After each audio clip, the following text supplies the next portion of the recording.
Eu sou Marina Costa e hoje a leitura será em Gênesis, capítulos 13 até o capítulo 16.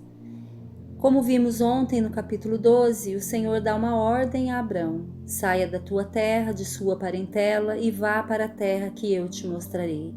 Há algo surpreendente nessa trajetória até Abrão chegar na terra prometida.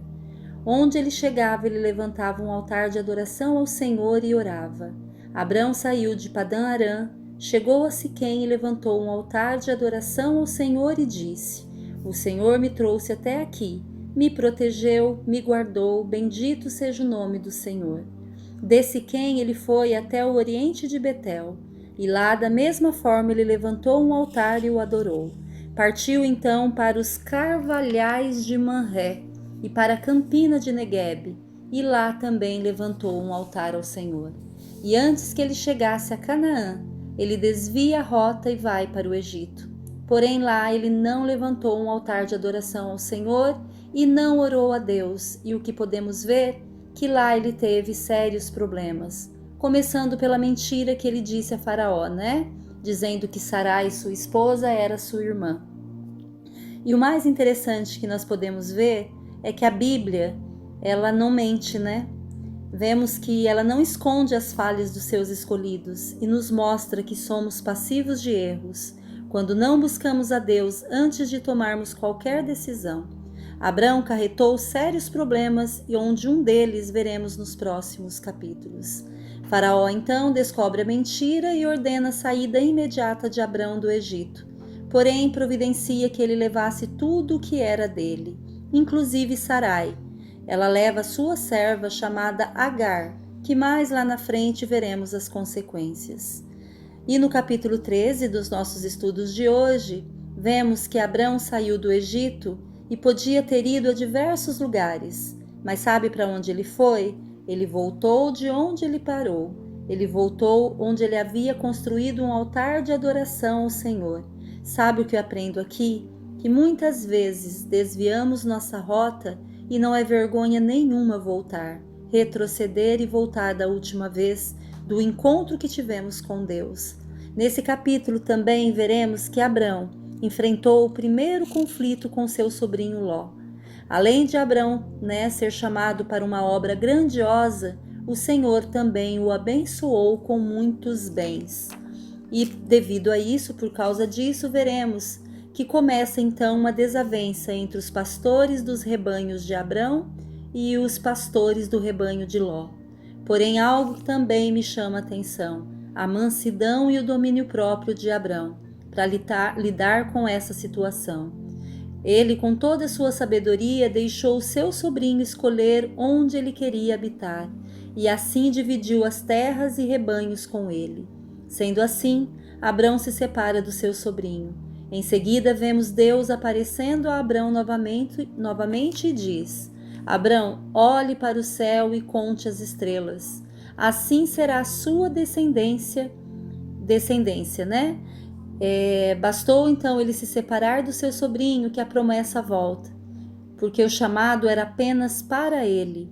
Abrão creu na promessa divina e Deus creditou-lhe como justiça. Abrão creu contra toda esperança, tornando-se assim pai de muitas nações. Essa promessa também é para mim e para você, para aqueles que creem, aquele que ressuscitou dos mortos, que acredita em Jesus Cristo como nosso Senhor e Salvador. E as primeiras informações que teremos no capítulo 14 são as consequências que Ló irá enfrentar por ter escolhido Sodoma para morar. Porém, o que mais me chama a atenção nesse capítulo é ver o quanto o Senhor nos dá a oportunidade de arrependimento. Mais para frente veremos que essa cidade, Sodoma e Gomorra, será destruída. Porém, neste capítulo 14, vemos que Deus salva essa cidade através de Abrão, com 318 homens, e mesmo assim a cidade, Sodoma e Gomorra, não se renderam ao Senhor. E tem um personagem nessa história chamado Melquisedeque. E quem é Melquisedeque? A Bíblia não dá muito detalhe sobre a vida desse homem, não fala de sua genealogia. Acontece então o encontro de Abrão e desse homem. E Abrão então lhe dá a 10ª parte de tudo que ele tinha. A única informação que a Bíblia nos traz é que Melquisedeque era sacerdote do Deus Altíssimo e rei de Salém, que futuramente viria a ser Jerusalém. Ele se encontra com Abrão e o abençoa e recebe os dízimos de todas as suas coisas e de todo o seu bem. Hoje nós temos o mesmo privilégio de dar ao Deus Altíssimo, o lugar mais elevado, a mais alta prioridade em todas as áreas da nossa vida, incluindo a financeira. Aqui eu aprendo que somos mordomos do Senhor. Nada é nosso, tudo é dele, apenas devolvemos o que é dele. E no capítulo 15, eu peço aqui para que o Espírito Santo, ministre ao meu coração e ao teu coração. Não tenha medo, Abraão. Eu sou o seu escudo, grande será o seu galardão. Veremos aqui que o Senhor reforça a promessa a Abrão, falando que faria dele pai de uma grande nação. Abrão recebe essa promessa, mas junto recebe a dúvida. Você consegue se identificar com Abrão? Quantas vezes recebemos promessas de Deus, mas quando o caminho se torna difícil e o inimigo tenta roubá-las, precisamos nos agarrar em algo. Abraão diz ao Senhor: o Senhor prometeu que eu seria pai de grande nação, mas nem filho eu tenho. Em seguida, o Senhor leva Abraão para fora e manda ele olhar para o céu e contar as estrelas do céu. Assim será a sua recompensa. Abrão creu no Senhor e isso foi acreditado como justiça. Nesse capítulo vemos a aliança feita então com Abrão. E Deus no versículo 13 até o versículo 15, deixou uma promessa a Abrão, que lá na frente veremos essa promessa ser cumprida. Ele diz assim: então o Senhor lhe disse: saiba que os seus descendentes serão estrangeiros numa terra que não lhes pertencerá, onde também serão escravizados e oprimidos por 400 anos. Mas eu castigarei a nação a quem servirão como escravos, e depois de tudo sairão com muitos bens. Você, porém, irá em paz, e seus antepassados, e será sepultado em boa velhice. E agora iremos entrar em Gênesis 16, um texto que irá mudar a história da humanidade. Aqui será lembrado uma personagem que passou então despercebido lá no Egito, quando Abraão e Sara saem de lá, e levando com eles uma escrava egípcia por nome de Agar. Aqui ele traz novamente a história dessa mulher. O nome de Agar significa sem chão, aquela que é desprovida e errante, aquela que não tem terra. E mais uma vez, a Bíblia nos traz a história dos escolhidos do Senhor. Mesmo aqueles que têm promessas, não conseguem esperar. Tenta dar um jeitinho para ajudar a Deus. Surge assim Sarai com uma ideia brilhante. Ela achava ser velha demais, achando que Deus havia se enganado, havia se esquecido da promessa feita a eles.